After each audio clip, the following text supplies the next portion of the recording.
It's The World This Week. 7 days, 4 Paris-based correspondents, 1 hour. It's January 29th, so I can still say Happy New Year to Christopher Dickey, foreign editor of the Daily Beast. How are you, sir? Happy New Year. Very glad to be back in Paris. And Happy New Year as well to David Chazan of the Daily Telegraph. Happy New Year. Nice to see you. Franco-Syrian photojournalist Amar Abed Rabo is with us, and so is Moroccan freelance reporter Aida Alami. Welcome to all of you. The World This Week, where you can join the conversation on Facebook and Twitter, our hashtag World This Week. We're going to start with the Donald. Next Monday, Americans start picking their next president, and it's the Republican frontrunner who's again upstaging the rest of a crowded field. This time it was by boycotting a Thursday debate in Iowa and instead attending a fundraiser for veterans. Is it, for me personally, a good thing, a bad thing? Will I get more votes? Will I get less votes? Nobody knows. Who the hell knows? But it's for our vets, and you're going to like it because we raised over $5 million in one day. Over $5 million. Christopher Dickey, I noticed that your publication ran a story about Donald Trump giving more money to the Clintons than to vets. Yeah, I mean, all this, I won't say it's funny money, but all this shuffling of money around is very curious. We also ran a story saying that $5 million doesn't actually go into a foundation for vets. It goes to the Donald Trump Foundation because that's the tax-exempt foundation, and then who knows where it's going to go. I mean, you know, all this is publicity by a man who's as much an entertainer as a politician, and a lot of people are entertained in the United States. But it's genius because the Republican debate was Look, everybody looks so boring and irrelevant and beside the point in the Republican debate. No, I think Trump has really found the key to energizing a part of the American population, and they're following him right down the road, probably to the nomination. The Economist writing, David Chazan, that Trump is to public service what wrestling is to sport, entertaining and ludicrously implausible, a suspension of disbelief for escapists, a crude deception for the gullible. But I think, isn't that underestimating him a little bit at this point? I think he's got enormous populist appeal, and if you read that piece in The Economist, beautifully written, but they also point out that Trump and Saunders in the US are part of a phenomenon that's affecting France and Britain and many other countries. You know, in France, we're seeing the emergence of the extreme with the National Front. In Britain, we've got Jeremy Corbyn, who is very, very far left, leading the Labour Party. So maybe it's just what you were touching on just now, Christopher, which was voters' disillusionment with establishment politics and the mainstream. I mean, this US race was supposed to be really all about Clinton and Bush, and both of them are challenged to some extent. It looks like Clinton will secure the Democratic nomination.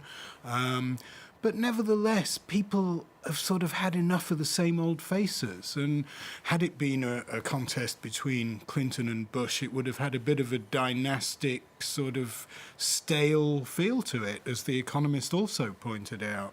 Aida Alami, the system's being challenged, and that's a positive thing?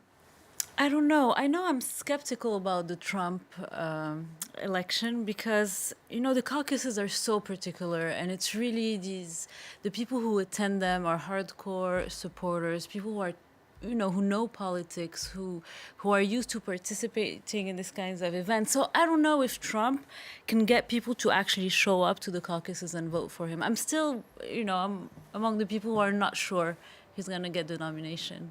We have no idea what's going to happen, do we, Amar Abed Rabo? No, but we're really, I'm eager to see because I mean, he's done incredible statements about Muslims. So as a Franco-Syrian, as you mentioned, I'm interested to know. I mean, is it that popular? Is it, I mean, if you change Muslim by any other religion, people would be screaming. I mean, it's not, some of the statements are just not acceptable. Yesterday was about Brussels. I mean, so even Belgians He now said are, Brussels was a hellhole. which the Belgian papers translated as a rat hole, which made it even worse. I mean, he's an equal opportunity insulter. He goes around Definitely. spreading hatred and insults wherever he goes. The Nigerian, people even make up insults. Nigeria, he's probably the most hated man in Nigeria because a Nigerian paper made up a story about him making all these racist remarks. Now everybody in Nigeria believes it. All right. He's a divisive figure as well in the U.S. The Republicans have a big problem. He's more and more popular, and at the same time, more and more unpopular. If you look at the latest polling figures, and there you have it. The blue line there is his favorable rating, and so. Well, he's unelectable, isn't he? And that's why some people have joked that he's, as a former member of the Democratic Party, maybe he's actually there to completely torpedo the Republicans and make sure they get nowhere near the White House. Playing havoc with the Republican Party. I mean, they really don't know what to do because he isn't really ideological. We keep using sort of buzzwords like, oh, he's a conservative right-winger, Tea Party support, all that, but he isn't really an ideological candidate at all. He's a Donald Trump is his ideology. Ego is his ideology. Yeah, he borrows a bit from the left, a bit from the right. Whatever feels Anything right to goes, him. yeah. And he says what he wants. And as David Shazam was pointing out, the surprises and the upstarts are not only on the Republican side. Enter Vermont Senator Bernie Sanders.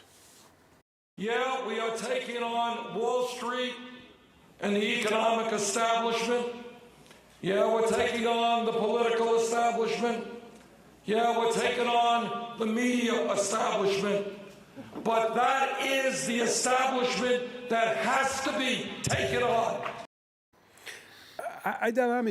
What about on the Democratic side? Because Bernie Sanders is tipped to win perhaps in New Hampshire, where it is a straight primary. Mm-hmm. So what happens if he wins both Iowa and New Hampshire? That's a good question. I mean, what's interesting about the Democrats is that the Democratic Party has wanted Hillary to get that nomination for so long, and I think she can be a lot more trouble than we first expected. I mean, I went to college in the 2000s in the U.S. and Bernie Sanders was this like amazing image even then for people my age of this leftist. He defended all these ideals that young people really believe in. And Hillary represents, more like people see her as someone who runs this. Her daughter and her husband run this foundation that makes millions of dollars. So, I don't know. She's a troubled figure for Americans, I think, and I think she can be. I'm not sure she's going to be the Democratic nominee. Well, she also, the big question with Hillary Clinton that a lot of people are talking about is the whole question of whether the FBI investigation into her is going to eventually lead to some sort of indictment. There is an open question now. It's not a huge one. Nobody really thinks that's going to happen, but it's a possibility that she could get very close to the nomination, even get the nomination, and then the FBI says, well, we're really sorry, we're going to have to indict you because of your handling or your staff's handling of classified documents. It relates to the, her private email issue. But it is disconcerting, this election cycle. I don't ever remember a campaign on the eve of the Iowa caucuses being like this. Well, there have been lots of nasty campaigns and surprises at the Iowa caucuses and then followed by New Hampshire. But I think this is really, really an unusual year. There's like zero enthusiasm for the lead candidate on the Democratic side, even though she'll probably get the nomination. There's just nobody is like crazy about her. Nobody's crazy about her. And she drives a lot of people crazy, too. Yeah. Whereas at the same time, we've got this reality TV star billionaire weirdo who's leading the Republican field, and the rest of the Republican field is in complete disarray. They really don't know what to do. And the second most popular person in the Republican field really is hated. Cruz, he has a small, tight core of enthusiastic supporters and a lot of people who think he is a detestable person. All right. People have worked with him. Politics in disarray in the United States, politics in disarray in Europe, as David Cameron makes the rounds in Brussels this Friday to negotiate a slash in benefits for EU migrants. His hosts can reflect on the week that's been. Denmark's parliament approving a bill that confiscates cash and valuables from incoming asylum seekers and extends the wait period to reunite refugee families from 1 to 3 years. Over in neighboring Sweden, the nation that's welcomed the most migrants per capita than any other in Europe the past couple of years, the government intends to send back tens of thousands of rejected asylum seekers. A similar plan in Finland. Germany tightening the rules when it comes to letting more people in. While back in Brussels, everyone's angry at Greece for not letting in EU border guards to their country. The draft report concludes that Greece is seriously neglecting its obligations and that there are serious deficiencies in the carrying out of external border controls that must be overcome and dealt with by Greek authorities. We have made some commitments. We have made progress on these commitments. We will be completely ready with regard to these commitments in a month. What remains to be seen is whether Europe will meet its commitments towards Greece and towards an international problem. The refugee crisis isn't a Greek crisis, it's a European crisis, and we must find European solutions for European problems.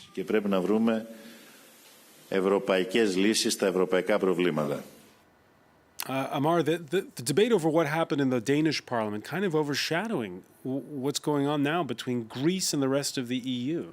It is, but what's really amazing in this story is that we are all, I mean, Greece is the weakest and the poorest country probably in Europe now. I mean, we've been over this for 2 years now with the debt and the problems and the plan to help Greece, etc. And now we're asking Greece to like to secure the rest of Europe, to secure the borders, which is already very difficult because of all the islands, etc.